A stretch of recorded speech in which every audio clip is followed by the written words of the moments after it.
Folks, it's Matthew, your friendly neighborhood technician here, making another video for you out of Boise, Idaho. And for about the past week or so, I've been working on a 97 Chevy Blazer. Now, this is one of the really nice Blazers because it has all-time all-wheel drive. The suspension is a little beefed up on it.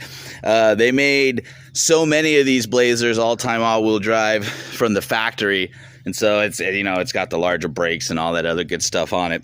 The only thing I don't like about GM suspension, I believe from about 95 up to the year 2000, is they used rivets to secure the ball joints to the control arms, upper and lower. Right, and as you can see here, here's the new ones, okay? And you can see that the ball joints are riveted in here. And the reason why that's such an issue is because it makes a simple job like changing out ball joints extremely difficult and extremely hard. Now, the story on this one is it came in and we were just going to do brakes and an axle and a few other things.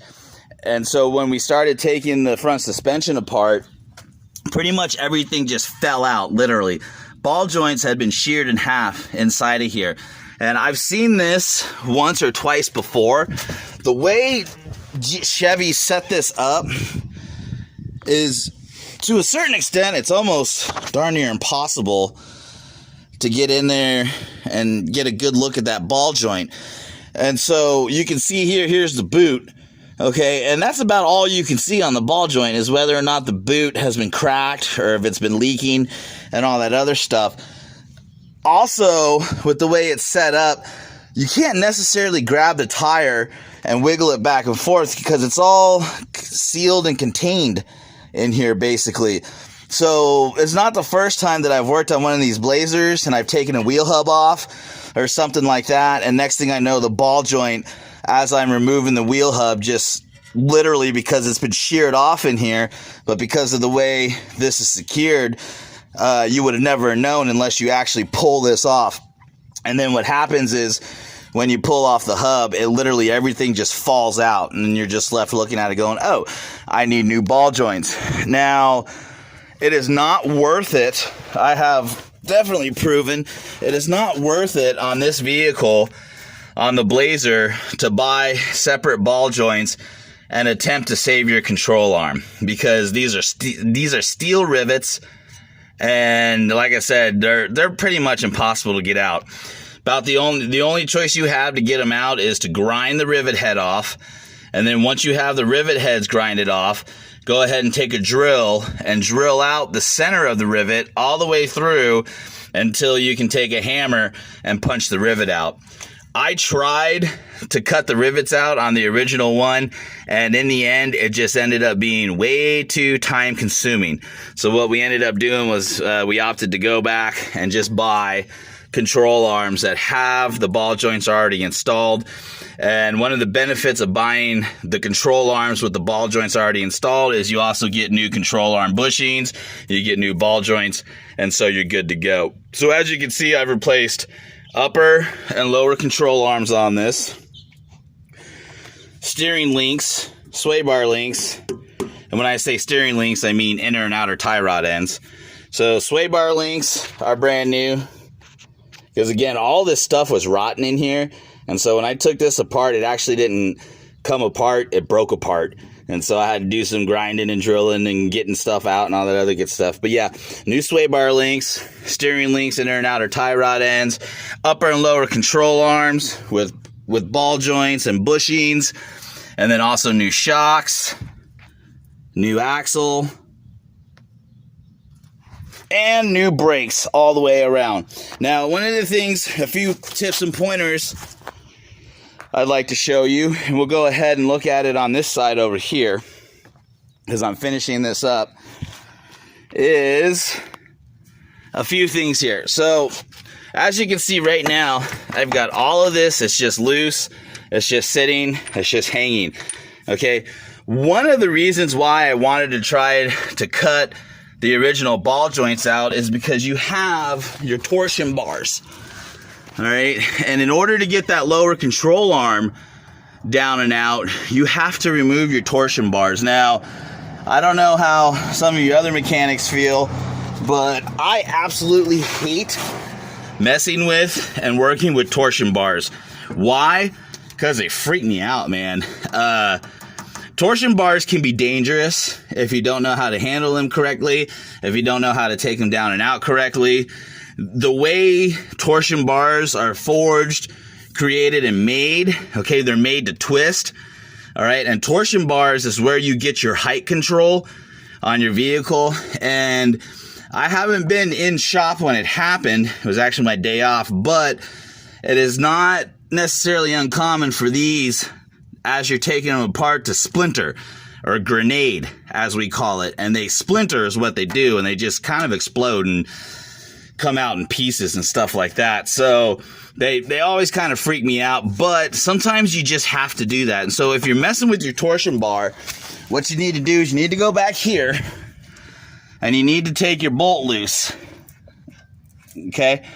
But before you take your torsion bar bolt down and get it loose, you need to count how many threads are exposed. And then when you reinstall it, you need to reinstall it to the exact same point that you pulled it out. Because again, this is what's going to control your height. And if you don't do it right, when you put everything back together and put your tire back on, your vehicle is going to be sitting like that instead of at the proper height that it needs to be. Another tip here for you is, once you get all of this installed, do not tighten or torque any of it down until everything has been put back together, and then go back and torque your control arms and ball joints and steering and all that other stuff. The reason being is because you want all of this to be sitting at the proper ride height when you torque everything down. If you torque it down now, it's not going to ride correctly. You could have premature failure on your bushings and all that other stuff. So that's what I'm going to do. If you're doing this job, having a jack so you can adjust the height yourself is always a plus to have, and a good thing to have there. So I'm going to go ahead and start getting to work here, putting this back together. The next thing where I'm at on this job right now is go ahead and start getting my upper control arm mated back to my wheel hub, getting all that back together, getting my shock back together, getting my steering link, outer tie rod back together, and all that other good stuff. Another hint and tip, when you're doing shocks, all shocks come with some type of retainer to keep them compressed like that. So go ahead and install your shock, leave that on, and then when you're ready, just cut that and have your bolt ready right here, and let your shock come down and meet, and then just slide your bolt right through. So I'll see if I can show you that also. So, all right, I'm going to get to work, folks. I'll be right back. Okay, so I'm not a professional cameraman. Well, hopefully you guys got a decent view here. So I got this camera rigged up to the frame. It's kind of cool with my new camera stand. But even if the view isn't perfect, I'm still going to go ahead and post a video, because there's all kinds of good information, helpful information in here. So what I'm going to do next is I'm going to go ahead and I'm going to use my jack. I'm going to lift the suspension up so I can go ahead and get my upper control arm and ball joint connected here. So here we go.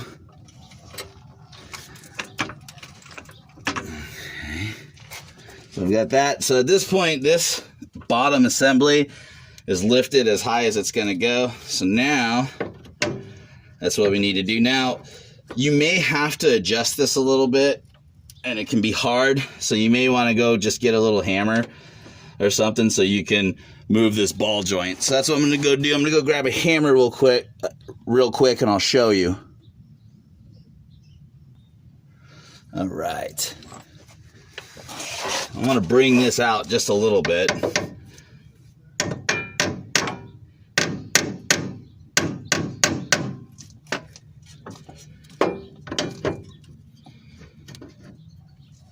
It looks like I actually want to bring it out some more.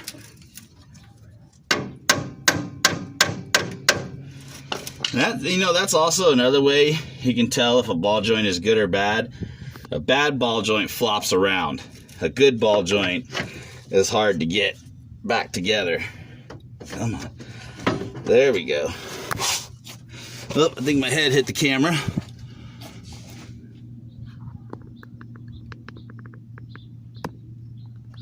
Okay.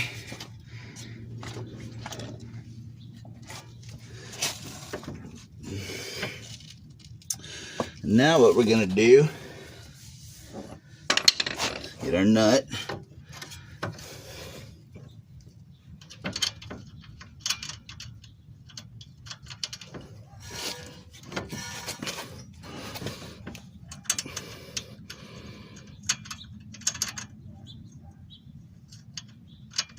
Come on.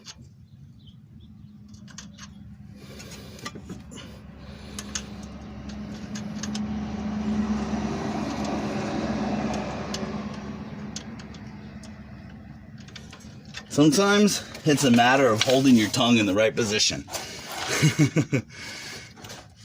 Oh.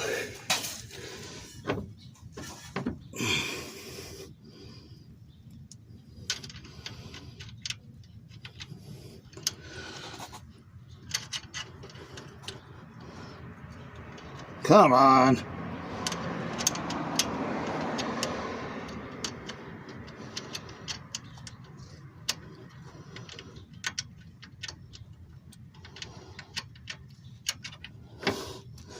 All right, I'm gonna pause it here for just a second while I wrestle with this sucker.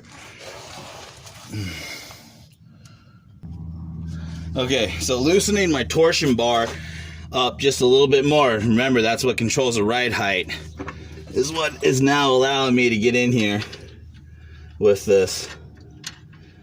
And actually, the reason why this nut won't go on is because it's the wrong nut. So that's kind of funny. Anyways, yeah, loosening the torsion bar and the nut up a little bit more is what has allowed me to get this up in here. So if you're doing this job and you find yourself wrestling it like I just was, just go back and loosen your torsion bar up, and that'll give you the slack that you need. And then also make sure you have the right nut to put back on there.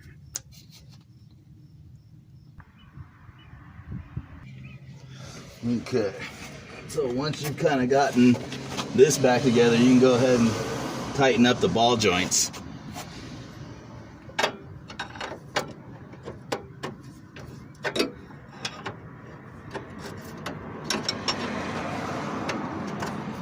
And on this vehicle, your ball joint castle nuts are going to be a 22 millimeter.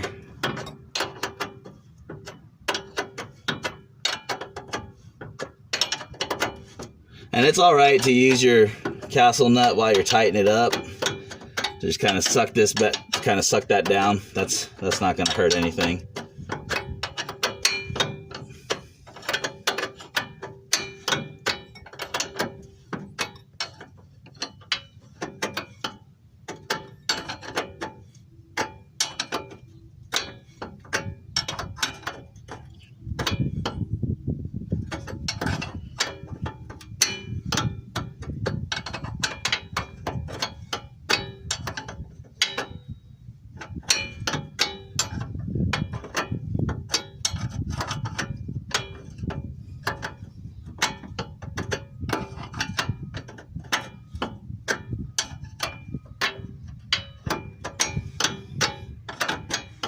Alright, not a big deal.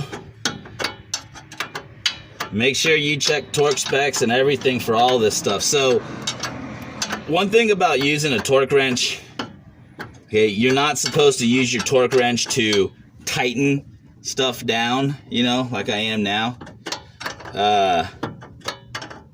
For example, like on the control arm bushings and stuff, use your wrench to snug everything up and tighten it up, and then go back with your torque wrench properly set and go ahead and put the right torque specification on it. But don't use your torque wrench to turn a nut or a bolt. Now on your ball joints, go ahead and run it down so that it's good and snug. And you'll get to a point to where you can't really turn the castle nut. See where I'm at now? So instead of gorilla monkeying it and turn it down, I'm just going to turn it now. Now that it's tight, I'm going to get it to the point to where I can get my pin in there. Okay, so you're going to expose that little hole, and now we can get our locking pins in there. So now that you're at this point, you can go ahead and let your jack down. You go ahead and let this assembly come down.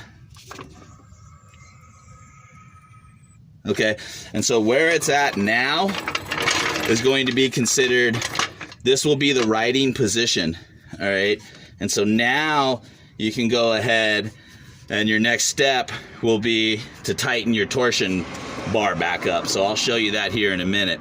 We still have our steering link, outer tie rod to connect, and our sway bar to connect, and then we'll get our brake parts and all that other stuff back on as well. So I will be right back. Okay, now that we got everything back together on the front suspension, the control arms and all that other good stuff, and you've dropped your jack so that the suspension is sitting in its right position, you can go ahead and replace your torsion bar bolt and adjustment. Now remember, when you pull this, you want to count the threads, how many threads are exposed, and you want to put it back up to where it goes. This one was actually ran all the way up to the last thread. The one over there had three threads showing. So we're gonna go ahead and run this one all the way up.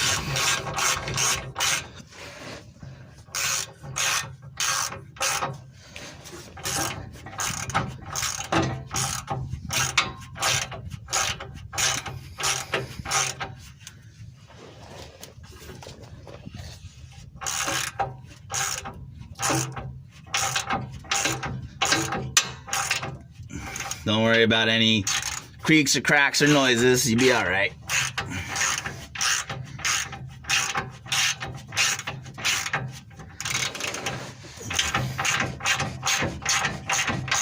If you have air tools, this will make it a lot easier. I do have air tools, but as kind of a courteous thing to my neighbors, I try as much as I can actually not to use air tools. Just, you know, my neighbors are nice enough to not complain about me working out of the home here and stuff, and so I do try to keep the noise levels down when it comes to air tools or big heavy tools and stuff. So, but yeah, if you have air tools and you're only doing this once, it will make your life a lot easier.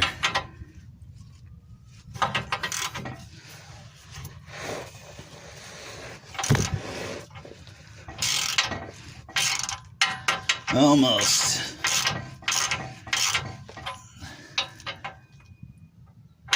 Okay, and then, yeah, we had one thread showing, so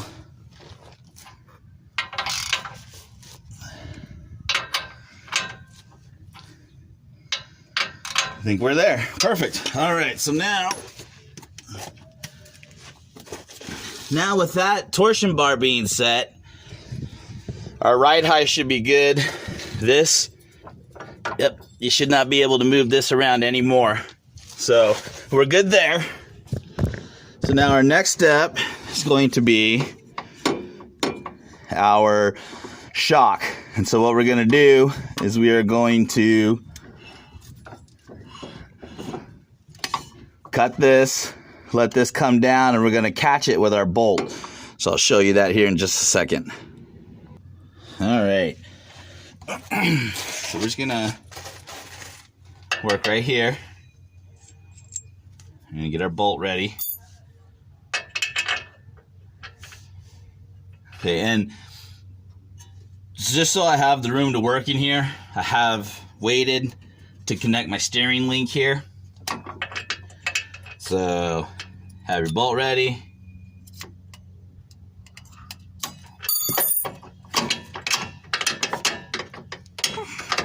And there you go. Now all you need to do is get a hammer and a punch or something like that and punch that right through.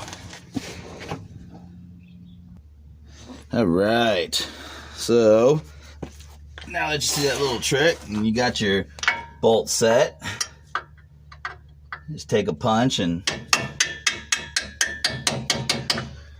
punch that bolt through. You're good there. And then we just got to get our nut back on. This point, and actually, you know what? Go ahead and leave this alone for now. Let's go ahead and work on our sway bar next. Now, whenever I'm working with a sway bar link, sometimes what I'll do is I'll loosen the mount so that way we can work with it and move it up and down. And so that's what I've done over here, is I've taken the 2 bolts out of the mount. So let's go ahead and see about getting our sway bar link installed. Now, it's probably going to help to go ahead and get your jack back out, and when you're putting this back together, go ahead and use your jack to lift this up and shorten the distance between here and here so you can get your sway bar link inside of there. So I'll go ahead and pause it again and get set up, and I'll show you that. All right, so next is the sway bar link. All right, so here's your sway bar link. And these are a little bit of a puzzle to put together. Okay, so first, and each rubber bushing is going to have a lip on it. You want the lip to be in the hole. So we're going to first go like this. Okay. I'm going to take another bushing. I'm going to put it right here. All right, then I'm going to take another one. I'm going to go here. And then our spacer. And then we're going to want to get another bushing in there. And actually, this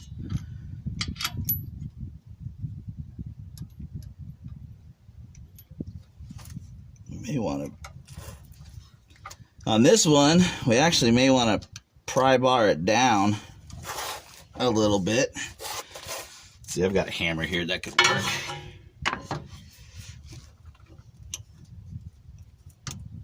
Get that set in there. See, what we want to do is we want to get another one of these guys in here too. Whoops, I got ahead of myself.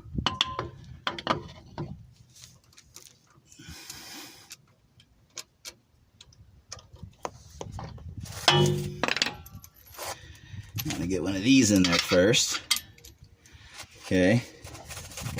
And then the bushing.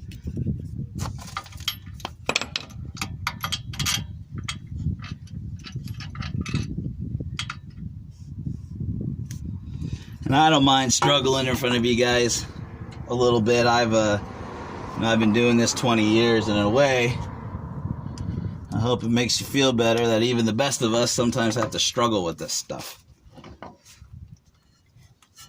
Alright. So, yeah, I need to go get a pry bar. I'll be right back.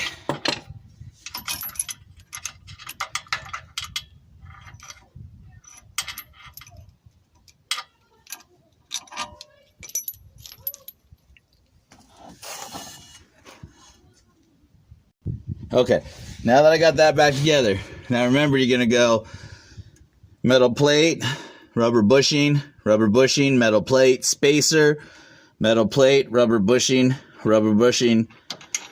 metal plate, washer, plate, whatever you want to call it. All right, and then this is the part where having your jack, because once you put this all back together, you're not going to have too much threads poking out, and so it'll help you to have your jack so you can kind of squish that together so you can get the thread exposure that you need to get your lock nut back on.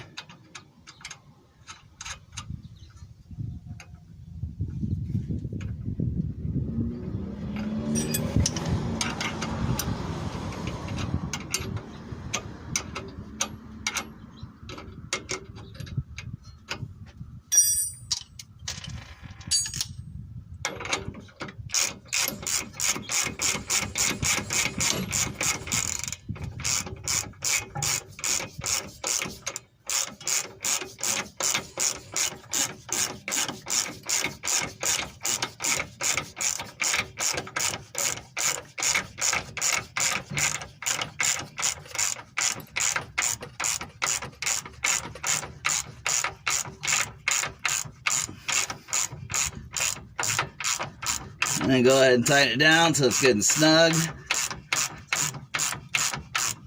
Alright. Let your jack off. That was terrible. That was bad, guys. Okay, yeah. Go ahead and let your jack down. And then you're going to want a 14 millimeter, top and bottom. And then just tighten that up good.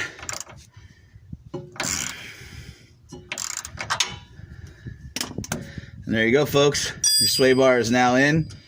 Now we can go ahead and get our steering link on. I need to get that nut back on that bolt right there. Alright, so we got our bolt back on our shock there, and I'm going to reconnect our steering. Just need to turn that a little bit.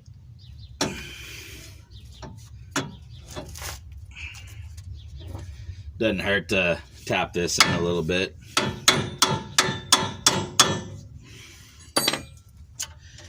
Put that on. And there we go, folks. We are now in a position where we can go ahead and start tightening and torquing all of this down. Get that out of there. So yeah, so now it is time to go ahead and tighten and torque all this down, and then we're gonna get our brake parts on and start moving in position to be done with this job. This job's been a pretty heavy job for me, so I'm excited to get it done. Plus I just like the way it looks with all the new parts and all that other stuff in there. So alrighty, folks, well, there's some cool information for you on Blazer and GM front ends. If you have any questions, shoot them to me in the comments. If you're working on something completely separate than this and you just came to check out this video, but you have a question about another job or something you're doing, please feel free to shoot me the question in the comments. What I'll do is I'll share my email address with you, and then we can exchange conversation in email, and if need be, I have no problem sharing a phone number with you, so you can call me and I can walk you through a procedure or anything like that. So alrighty, folks, well, I appreciate all of my subscribers. I appreciate all of the support that I get from you guys. This is Matthew, your friendly neighborhood technician, signing off.